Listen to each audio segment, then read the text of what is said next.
pour répondre à la question, il y a vraiment quelque chose qui a changé quand même. Et qu'est-ce qui a vraiment changé? C'est pas cet aspect informatique du numérique, c'est pas cet aspect processus digitalisé. Je dirais ce qui a vraiment évolué, c'est le volume d'informations et c'est cette volonté à travers la donnée d'aller plus loin et d'être vraiment beaucoup plus transversal et de désiloter. C'est-à-dire qu'un impact sur le choix d'un commercial peut impacter directement l'usine, peut impacter la machine. C'est vraiment cette translation et cette connaissance aussi, cette volonté d'exploiter ce volume de données. Et ça, c'est permis parce qu'il y a plusieurs accélérations que l'on peut constater de mon point de vue. D'une part, l'arrivée de l'IoT. L'arrivée de l'IoT qui permet d'accéder à beaucoup d'informations avec un effort moindre. C'est-à-dire que là où avant il fallait superviser, mettre en place une hypervision de son processus, câbler, mettre en place, voilà. Aujourd'hui, on est sur quelque chose de beaucoup plus léger qui peut apporter une compréhension de l'environnement dans lequel se situent les équipements et le site de production, et donc de pouvoir apporter cette quantité d'informations de manière extrêmement, entre guillemets, je veux dire, extrêmement simple par rapport à ce qui existait. L'autre élément, c'est l'accumulation d'autres données. Beaucoup plus de temps réel, on accroît le nombre de données. Avant, on pouvait dire qu'on faisait une partie du processus sur l'informatique, par exemple. Aujourd'hui, les comptes rendus sont faits directement sur le terrain, ils sont beaucoup plus riches. On met du multimédia, on met de la vidéo, on met de la 3D, on apporte une quantité d'informations multimédia beaucoup plus importante. Et donc, toute cette combinaison apporte vraiment cette notion on s'approche, nous, de ce qu'on peut appeler demain l'information digitale, le digital twin, c'est-à-dire la compréhension de l'usine de production, au sens large, mais au moins d'îlots de production ou de machines. On cherche à les connaître beaucoup mieux et à mieux les piloter. Et ça, c'est vraiment quelque chose qui est important. Et Karl Berger-Levrault s'est attaché depuis maintenant plus de 5 ans à essayer d'avoir une vision de l'évolution des outils de GMAO, de sortir simplement de l'angle de gestion pour s'approprier cette vision élargie à travers notamment notre concept de eTwin qui veut imbriquer les technologies de 3D, les technologies associées à la mobilité, les technologies associées à l'IA et à l'IoT. Et donc nous investissons régulièrement sur ce sujet en recherche et innovation, et depuis l'attachement au groupe depuis 2 ans, eh bien on a un accroissement de moyens, et les premiers fruits, j'ai envie de dire, eh bien on commence à les avoir avec la sortie justement de BL Predict, qui est notre plateforme autour de l'intelligence artificielle et de l'IoT. Qu'est-ce que BL Predict? Déjà, c'est un nom marketing, mais qu'est-ce qui se cache derrière? Ça, c'est vraiment ce qui intéresse nos clients, c'est de comprendre qu'on va chercher à adresser l'approche complète, en tout cas, et pas uniquement l'effet induit d'acquisition d'informations. Donc, on va aller de la collecte au stockage, à l'analyse et au traitement. Et donc, on va répondre à chacun de ces items, puisque c'est cette chaîne globale qui, de la collecte de l'information, de l'instrumentation jusqu'au traitement, jusqu'à l'effet induit, va nous apporter ce que l'on cherche, c'est-à-dire mieux comprendre le fonctionnement des équipements et pouvoir faire non pas de la prédiction ou de la prévision, mais surtout de la préconisation et du réglage, d'aller plus loin, d'être plus fin dans les analyses. Donc sur la collecte, nous sommes associés à un certain nombre de spécialistes de l'IoT, et donc nous avons effectivement développé des protocoles pour échanger, voire avec ces partenaires qui sont fabricants de leurs capteurs, embarquer des éléments qui vont faciliter la première étape, c'est-à-dire la connexion de l'IoT avec la plateforme. Ensuite, à partir de là, on a la plateforme BL Predict qui va elle-même permettre d'échanger avec déjà de stocker cette information, ce volume d'informations.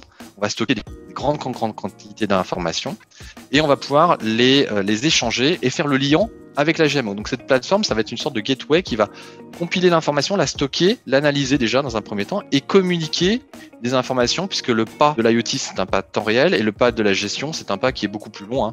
On est de la seconde et puis on peut être à la minute ou à l'heure ou à la journée côté gestion. Et donc, il y a cette passerelle qui est permise grâce à BL Predict. On va stocker les données, on va les analyser aussi, on va permettre de visualiser ces informations comme une hypervision. On va donner une visibilité sur le fonctionnement de temps réel avec des graphiques, des camemberts, des courbes, voilà, pour être concret. Et ensuite, ces données vont pouvoir être échangées avec la GMAO pour faire déjà des choses très simples, hein, très classiques, hein, comme on peut les faire avec des supervisions, c'est-à-dire faire de la maintenance conditionnelle, déclencher des interventions sur alarme ou sur mesure. Il y a une partie supplémentaire qui vient se greffer, c'est l'analyse. Alors, pour les clients qui veulent aller plus loin et qui veulent utiliser un certain nombre d'algorithmes que nous mettons à disposition pour mieux comprendre les modes de fonctionnement de l'équipement. C'est-à-dire, à partir de cette masse d'informations, y compris à partir des données de la GMAO, là, il y a des données entrantes de la GMAO, on va comprendre, mieux analyser le mode de fonctionnement.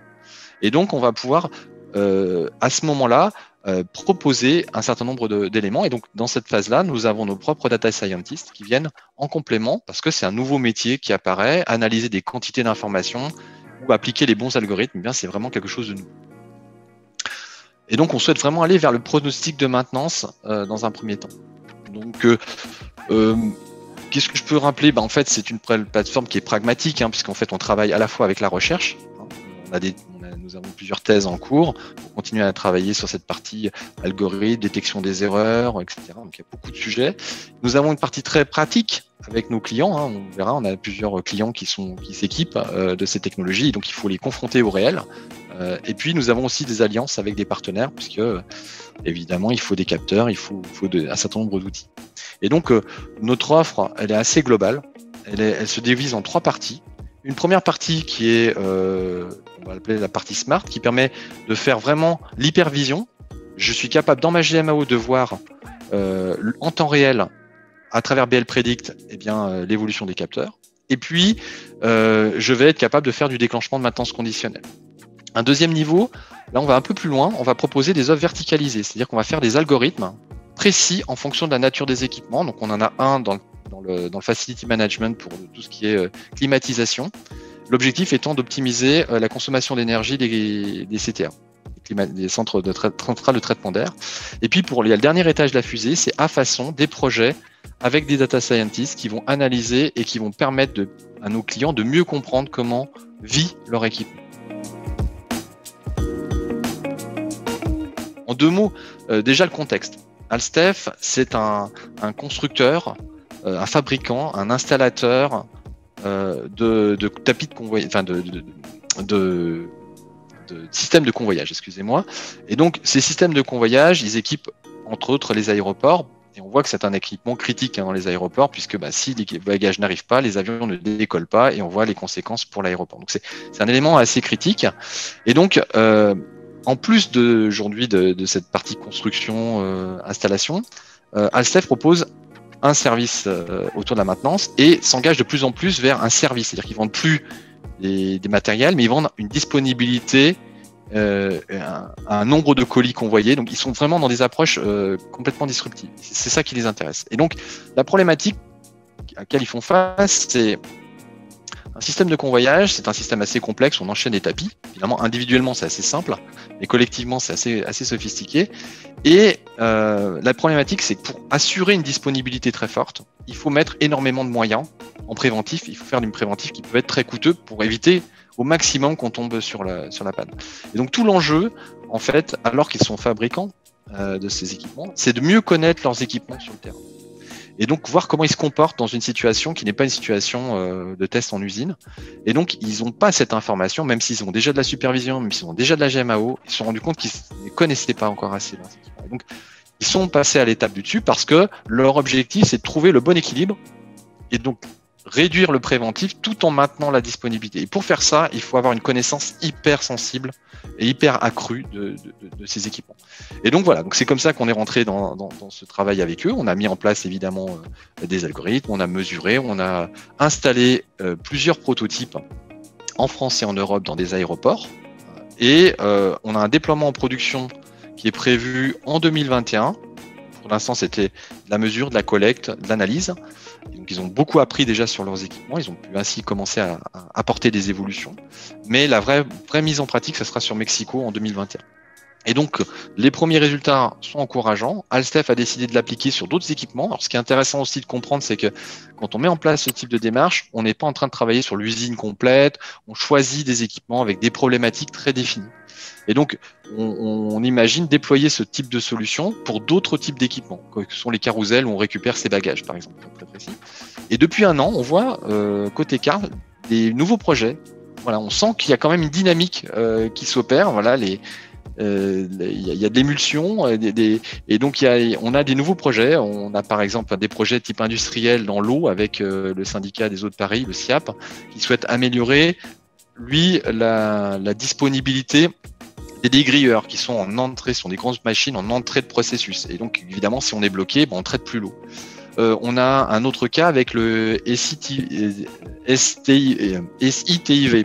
le syndicat intercommunal des technologies pour la ville du Rhône.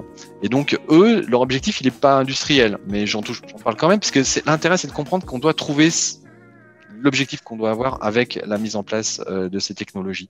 Donc, c'est le taux d'occupation des locaux, ça va être la gestion de l'énergie.